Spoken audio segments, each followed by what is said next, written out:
প্রিয় দর্শক, সাজ্জাদ কাদিরের প্রীতি নিন, শুভেচ্ছা নিন। আজকে আমি একা কথা বলবো না, দ্বৈতভাবে কথা বলবো। আজকে আমাদের এই লাইভে যুক্ত হয়েছেন বাংলাদেশের সাবেক প্রধানমন্ত্রী শেখ হাসিনা জুলাই আন্দোলনের হত্যাকাণ্ডগুলোর তদন্ত নতুন করে সত্যিকারে নিরপেক্ষভাবে জাতিসংঘের অধীনে করার আহ্বান জানিয়েছেন। শেখ হাসিনা প্রথমবারের মতো দিল্লিতে সাংবাদিকদের জন্য আয়োজিত কোনো অনুষ্ঠানে আনুষ্ঠানিকভাবে ভার্চুয়ালি বক্তব্য দিলেন। 23শে জানুয়ারি দিল্লিতে সাংবাদিকদের জন্য আয়োজিত সেভ ডেমোক্রেসি ইন বাংলাদেশ শীর্ষক অনুষ্ঠানে শেখ হাসিনার অডিও বক্তব্য প্রচারিত হয়। প্রায় 10.5 মিনিটের এই অডিও ভাষণে শেখ হাসিনা অধ্যাপক ইউনূসের নেতৃত্বাধীন অন্তর্বর্তী সরকারকে সরিয়ে আইন শৃঙ্খলা পরিস্থিতির নিয়ন্ত্রণ ও বিচার ব্যবস্থার প্রতি মানুষের আস্থা ফিরিয়ে আনার জন্য আওয়ামী লীগের আন্দোলনে যোগ দেওয়ার আহ্বান জানিয়েছেন। দাবি করেছেন, ইউনূস সরকারকে না সরানো পর্যন্ত সুষ্ঠু, অবাধ ও নিরপেক্ষ নির্বাচন সম্ভব নয়। এজন্য তিনি সেনাবাহিনীর প্রতিও আহ্বান জানিয়েছেন বিভাজনমূলক কর্মকাণ্ড নির্মূলে সহায়তা করতে।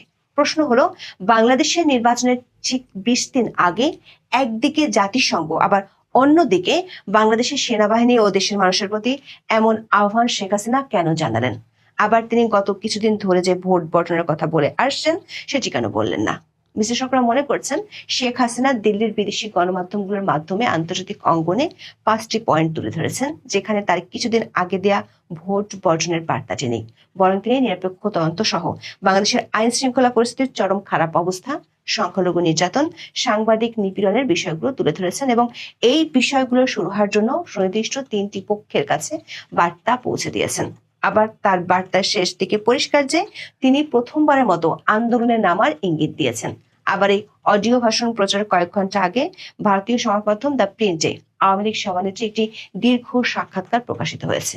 সেখানে তিনি 2024 সালের আন্দোলনের সময় প্রতিটি প্রাণহানির জন্য দুঃখ প্রকাশ করেছেন। তবে সেই সহিংসতার বিচারিক তদন্ত সীমিত করে ফেলা হয়েছে অভিযোগ করে সেজন্য অন্তর্বর্তী সরকারের প্রধান উপদেষ্টা মোহাম্মদ ইউনূসকে দায়ী করেছেন। এই সাক্ষাৎকারে শেখ হাসিনা আসন্ন ত্রয়োদশ সংসদ নির্বাচনে আওয়ামী লীগকে বাদ দেওয়ার সিদ্ধান্তের সমালোচনা করে একে রূপান্তরের মোড়কে কর্তৃত্ববাদ বলেছেন। বিস্তারিত জানতে চলুন যাওয়া যাক বিশ্লেষণে।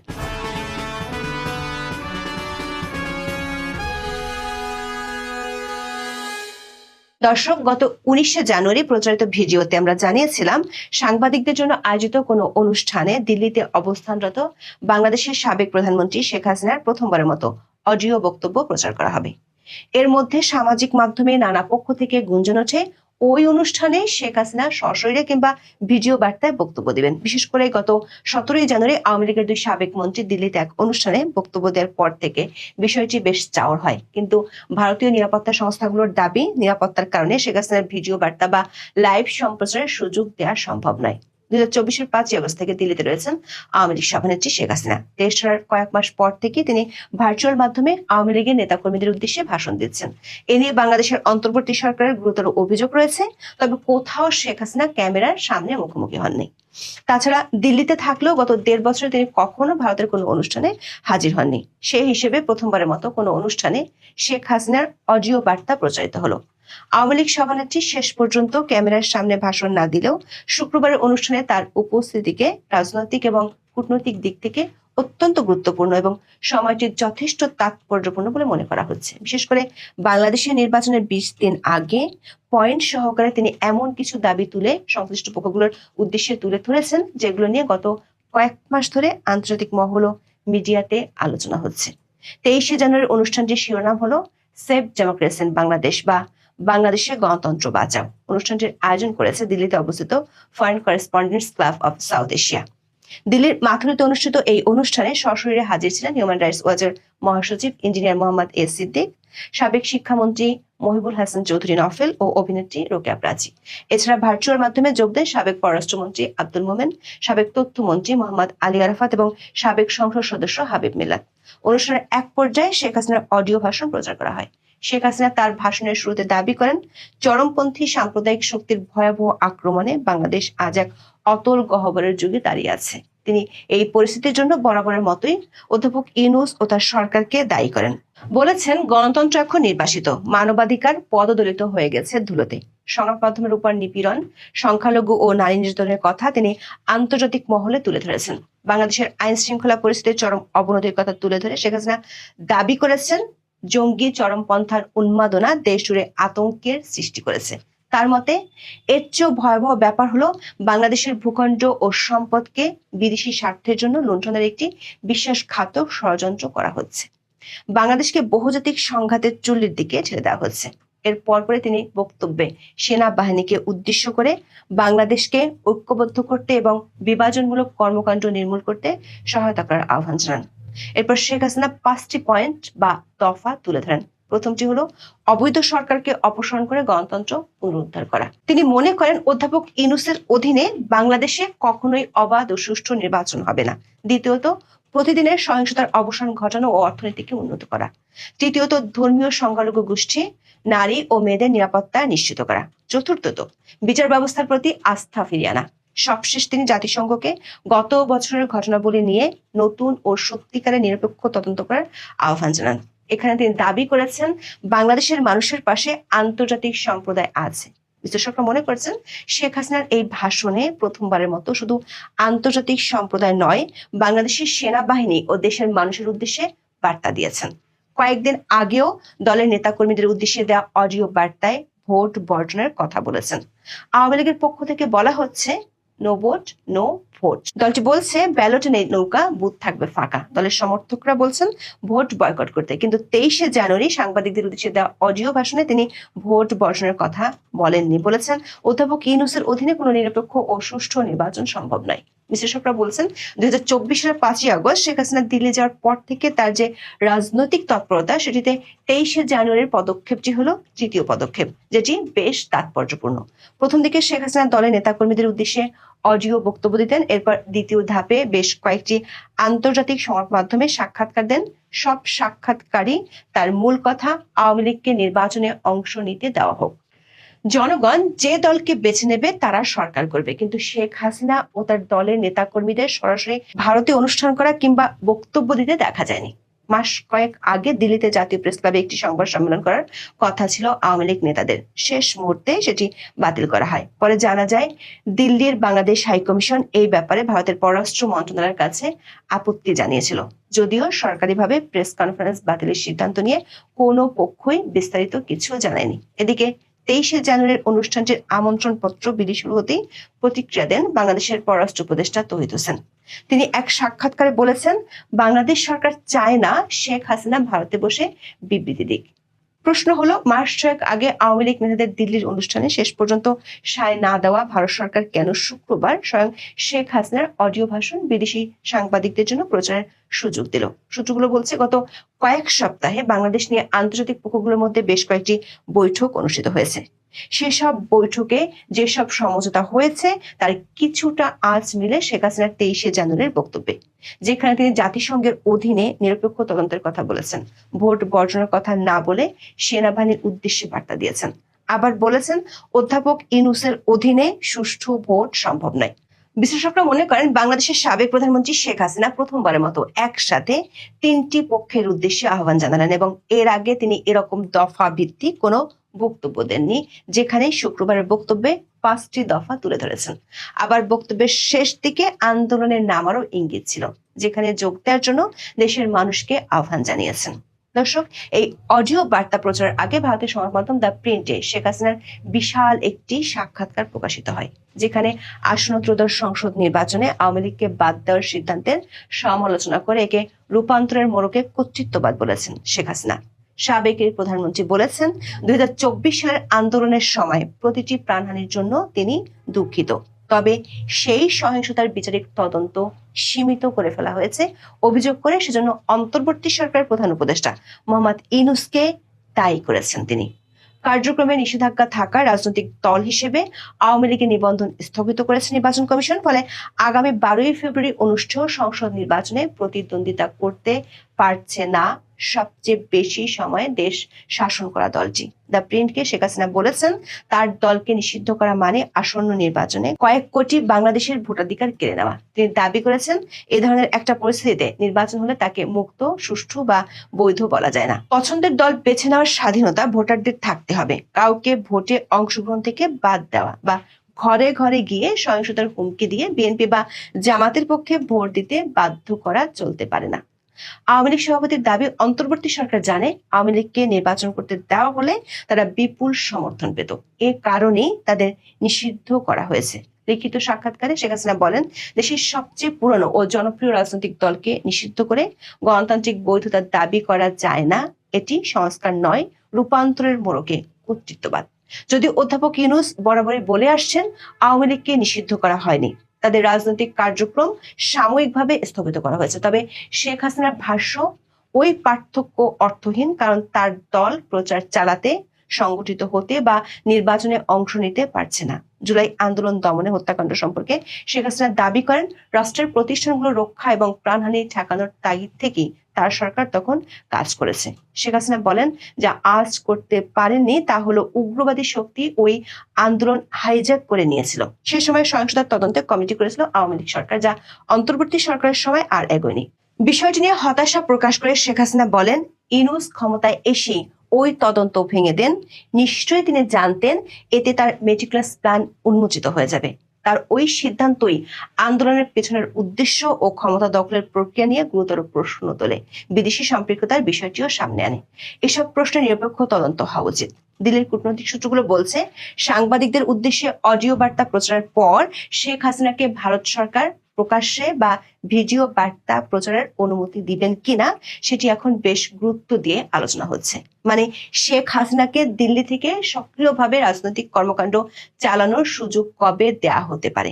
সূত্রগুলো বলছে, 23শে জানুয়ারি সাংবাদিকদের অনুষ্ঠানে শেখ হাসিনার অডিও বার্তা প্রচার নিয়ে ভারত সরকার উচ্চ মহলের বেশ কয়েকটি বৈঠক হয়।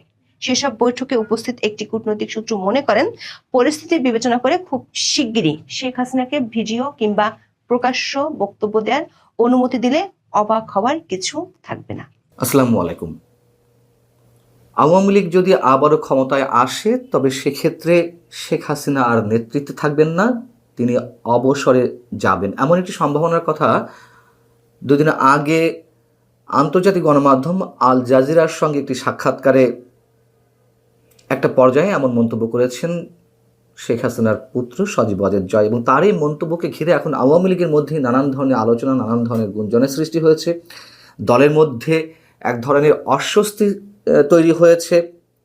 কোনো কোনো ক্ষেত্রে গ্রুপিংয়ের স্পষ্টতা কেউ কেউ লক্ষ্য করছেন, এবং একই সঙ্গে প্রশ্ন উঠেছে, এই যে শেখ হাসিনার অবসরে যাওয়ার একটা আনুষ্ঠানিক কিংবা অনানুষ্ঠানিক ঘোষণা সজীব ওয়াজেদ জয়ের মুখ থেকে যে তিনি হয়তো শীঘ্রই অবসরে যাবেন, কেন তিনি এ মন্তব্য করলেন? বিষয়টি কি নিয়ে দলের মধ্যে কোনো আলোচনা হয়েছে, নাকি পারিবারিকভাবেই শেখ হাসিনা এমন সিদ্ধান্তের কথা তার সন্তানকে জানিয়ে দিয়েছেন, অথবা সজীব ওয়াজেদ জয় নিজ থেকেই এই মন্তব্য করেছেন? এমন নানা প্রশ্ন উঠতে শুরু করেছে। এবং এটুকু বলে রাখি যে এটা তো সত্য, এই ভারত সাবকন্টিনেন্টে যে রাষ্ট্রগুলো রয়েছে অধিকাংশ রাজনৈতিক দল পরিবার নির্ভর। আমরা যদি বাংলাদেশের কথাই ধরি, বিএনপির কথাই যদি ধরি, খালেদা জিয়ার বয়স হয়েছিল 80 বছর। তিনি দীর্ঘদিন মারাত্মক অসুস্থ অবস্থায় ছিলেন, তারপরেও তার নামেই দল চলছিল, যদিও দলের সব ধরনের কর্মকাণ্ড সেই লন্ডন থেকে পরিচালনা করছিলেন তার সন্তান তারেক রহমান। তাহলে শেখ হাসিনা কেন এত দ্রুত দল থেকে সরে যেতে চান, অবসরে যেতে চান? যদিও তিনিও হয়তো কথার কথা কখনো কখনো বলেছেন যে আপনারা চাইলে আমি দল থেকে সরে দাঁড়াবো। যাই হোক, জয় কি বলেছিলেন আল জাজিরাকে একটু মনে করিয়ে দিই। আল জাজিরার সাংবাদিক শ্রীনিবাসন জৈনর প্রশ্ন ছিল, আপনার মা রাজনীতি থেকে অবসর নেয়ার কথা ভাবছেন, এখন যদি তিনি কখনো বাংলাদেশে ফিরে যান, তিনি কি আর রাজনীতিতে থাকবেন না? সজীব ওয়াজেদ জয় বলছিলেন, না, তার বয়স 78 বছর, এমনিতেই এটা তার শেষ মেয়াদ হতো যদি ক্ষমতায় থাকতো আর কি। তিনি অবসর নিতে চাচ্ছেন। সজীব ওয়াজেদ জয়ের এমন মন্তব্যের পর আল জাজিরার পক্ষ থেকে সাংবাদিক শ্রী নিবাসন জৈন পাল্টা প্রশ্ন করেন, তাহলে এটাকে কি হাসিনা যুগের সমাপ্তি বলা যায়? সজীব ওয়াজেদ জয় উত্তরে বললেন, সম্ভবত তাই। এবং তার এই মন্তব্যকে কেন্দ্র করে অনেকেই মোটামুটি এটি খুঁজে নেওয়ার চেষ্টা করছেন সজীব ওয়াজেদ জয় সম্ভবত আওয়ামী লীগের নেতৃত্বে আসছেন, এবং সেটি নিয়েই দলের মধ্যে নানান ধরনের প্রতিক্রিয়া। আমরা একটু পেছনে ফিরে তাকাই, জয় কি বলেছিলেন আর শেখ হাসিনা কি বলেছিলেন এর আগে। গত অক্টোবরে 2025-এর 29 অক্টোবর আন্তর্জাতিক বার্তা সংস্থা রয়টার্সকে দিয়ে একটা সাক্ষাৎকারে শেখ হাসিনা বলছিলেন, রাজনৈতিক অস্থিরতা সত্ত্বেও আওয়ামী লীগ দেশের ভবিষ্যৎ ভূমিকা পালনে ফিরে আসবে, সেটা সরকারে হোক আর বিরোধী দলে হোক, এবং তার পরিবারের নেতৃত্ব দেওয়ার প্রয়োজন নেই। এটা আসলে আমার বা আমার পরিবারের ব্যাপার না। বাংলাদেশের জন্য আমরা সবাই যা চাই সেখানে সাংবিধানিক শাসন, রাজনৈতিক স্থিতিশীলতা ফিরতে হবে। কোনো ব্যক্তি বা পরিবার আমাদের দেশের ভবিষ্যৎ নির্ধারণ করতে পারে না। এবং আওয়ামী লীগের ক্ষমতাচ্যুতির পর এটাই ছিল শেখ হাসিনার প্রথম কোনো গণমাধ্যমকে দেওয়া সাক্ষাৎকার। সজীব ওয়াজেদ জয় তারও আগে কি বলছিলেন, আওয়ামী লীগের ক্ষমতাচ্যুতির পরপরই সেই আন্তর্জাতিক বার্তা সংস্থা রয়টার্সকে দেওয়া একটা সাক্ষাৎকারেই তিনি বলছিলেন তার নেতৃত্ব আসার ব্যাপারে। তিনি বলছিলেন যে দল চাইলে তিনি নেতৃত্ব দেওয়ার বিষয়টি বিবেচনা করতে পারেন। প্রশ্ন হচ্ছে, প্রায় 1.5 বছর পর এসে শেখ হাসিনা যখন বলছিলেন যে দলের কারোর দলের নেতৃত্বের ক্ষেত্রে তার পরিবারের কাউকে আসতেই হবে এমন কোনো কথা নেই, তাহলে সজীব ওয়াজেদ জয় আগে এবং পরে তার নিজের সম্পর্কে বা শেখ হাসিনা সম্পর্কে তিনি কেন এ ধরনের মন্তব্য করছিলেন, সেটি নিয়েই এখন আওয়ামী লীগের মধ্যে দুটি ধারা মোটামুটি স্পষ্ট হয়ে উঠেছে। যেমন আওয়ামী লীগের সাবেক সাংগঠনিক সম্পাদক এবং সাবেক শিক্ষামন্ত্রী মহিবুল হাসান চৌধুরী নওফেল ভারতের একটি অনলাইন গণমাধ্যমকে দেওয়া সাক্ষাৎকারে বলছেন, সজীব ওয়াজেদ জয়ের বক্তব্যকে তার কনটেক্সট অনুযায়ী দেখতে হবে এবং এটিকে কোনোভাবেই দলীয় সিদ্ধান্ত হিসেবে ব্যাখ্যা করা যায় না। শেখ হাসিনার অবসর কোনো দলীয় সিদ্ধান্ত নয়। আওয়ামী লীগ রাজনৈতিক কাঠামো, নেতৃত্ব ও ভবিষ্যৎ পরিকল্পনার কেন্দ্রে শেখ হাসিনাই রয়েছেন এবং তাকেই রাজনৈতিক, সাংগঠনিক ও রাষ্ট্রীয় নেতৃত্বের প্রধান শক্তি হিসেবে বিবেচনা করছে দলটি। তিনি বলছেন, রাজনৈতিক ব্র্যান্ডিং যদি হয় শেখ হাসিনার আওয়ামী লীগ, তাহলে সেটি একটি বড় রাজনৈতিক সম্পদ। শেখ হাসিনাকে বাদ দিয়ে আওয়ামী লীগের রাজনীতি কল্পনা করা যায় না। এবং সজীব ওয়াজেদ জয়ের নেতৃত্বে আসার বিষয়ের যে গুঞ্জন, সেটিতেও তিনি কিন্তু কোনো প্রকার উচ্ছ্বাস প্রকাশ করছেন না। তিনি বলছেন কি, শেখ হাসিনার পরবর্তীতে তার পুত্র সজীব ওয়াজেদ জয়ের নেতৃত্বে আসার সম্ভাবনা রয়েছে কিনা এমন প্রশ্ন ছিল। তিনি বলছেন, যদি কখনো দলের প্রধানের পদ নিয়ে উদ্বেগ তৈরি হয় তাহলে বঙ্গবন্ধু পরিবারের কেউ নেতৃত্বে আসুক, এই বিষয়ে দলের ভিতরে ঐকমত্য রয়েছে। কিন্তু স্পেসিফিক্যালি সজীব ওয়াজেদ জয়ের বিষয়ে তিনি কোনো মন্তব্য করতে চাননি, এড়িয়ে গেছেন। আওয়ামী লীগের বর্তমান সাংগঠনিক সম্পাদকদের একজন এস এম কামাল হোসেন, তিনি আবার কারোর সঙ্গে সাক্ষাৎকারে যে মন্তব্য করছেন তা মোটামুটি জয়ের পক্ষে। যেমন তিনি বলছেন, মুজিব থেকে সজীব বলে দলের তৃণমূল স্তরের নেতাকর্মীরা যে প্রচার শুরু করেছেন তাতেই স্পষ্ট সজীব ওয়াজেদ জয় নেতা হিসেবে তাদের হৃদয় জয় করতে পেরেছেন। দলে শেখ হাসিনা হলেন আস্থার ঠিকানা। বঙ্গবন্ধু পরবর্তী সময়ে অনেক জনপ্রিয় নেতা আওয়ামী লীগের শীর্ষ পদে বসেছেন, কিন্তু তারা দলকে অটুট রাখতে পারেননি। এবং তার বক্তব্য অনুযায়ী যে শেখ হাসিনা যেদিন সভাপতির পদ ছেড়ে দেবেন সেদিন কে ওই পদে বসবেন তা আগে তিনিই ঠিক করে দেবেন। এখন এস এম কামাল হোসেন পরেও যদিও পরে বলছেন শেখ হাসিনাকে ঘিরেই দলের সব কিছু নিয়ন্ত্রিত, আওয়ামী লীগ মানেই শেখ হাসিনা। এখন প্রশ্ন হচ্ছে, সজীব ওয়াজেদ জয় বা সাইমা ওয়াজেদ পুতুল কিংবা আওয়ামী লীগের অন্যান্য নেতা সম্পর্কে গত 18 মাস ধরে অনেক ধরনের গুঞ্জন শোনা যাচ্ছে যে আওয়ামী লীগের পরবর্তী নেতৃত্বে কে আসছেন। কেউ বলছেন সাইমা ওয়াজেদ পুতুলই শেষমেশ আওয়ামী লীগের হাল ধরবেন, কেউ বলছেন সজীব ওয়াজেদ জয় হয়তো আসতে পারেন। আবার রিফাইন্ড আওয়ামী লীগ বলতে যেই নানান ধরনের কথাবার্তা হচ্ছিল, সেই আওয়ামী লীগে সাবের হোসেন চৌধুরী কিংবা সেলিনা হায়াত আইভি অথবা সাবেক রাষ্ট্রপতি অ্যাডভোকেট আব্দুল হামিদ তাদের নেতৃত্বে আসার কথা রয়েছে বা আসছে, এমন গুঞ্জনও আমরা নানানভাবে শুনছি। তবে এ কথা সত্য, যেটুকু চরম বাস্তবতা, আওয়ামী লীগের এই যে দুঃসময়, আওয়ামী লীগ সরকারের পতনের পর আওয়ামী লীগের নেতৃস্থানীয় জায়গায় ছিলেন আওয়ামী পরিবারের অন্যান্য সদস্যরা, মানে জয়, পুতুল এবং শেখ হাসিনা ছাড়া, তাদেরকে আওয়ামী লীগের যে কোটি কোটি সমর্থক, তাদের অধিকাংশই, বলা যায় 80%ই আর তাদের মুখ দেখতে চান না। আওয়ামী লীগে তারা ফিরে আসুক, এটি তারা চান না। হয়তো শেখ হাসিনা, সজীব ওয়াজেদ জয় বা সাইমা ওয়াজেদ পুতুল এই পর্যন্তই তারা মেনে নিতে পারেন, এটি চরম বাস্তবতা। যাই হোক, সবশেষ প্রশ্ন হচ্ছে যে শেখ হাসিনার যে মন্তব্য রয়টার্সের কাছে আওয়ামী লীগের ফিরে আসা না আসা এবং দলের নেতৃত্বে বা সরকারের নেতৃত্বে যদি কখনো ক্ষমতা আসতে পারে, সেক্ষেত্রে যে তিনি যে মন্তব্য করেছেন, জয়ের মন্তব্য খানিকটা হলেও একটু অন্য রকম। ভালো থাকুন সবাই, আল্লাহ হাফেজ।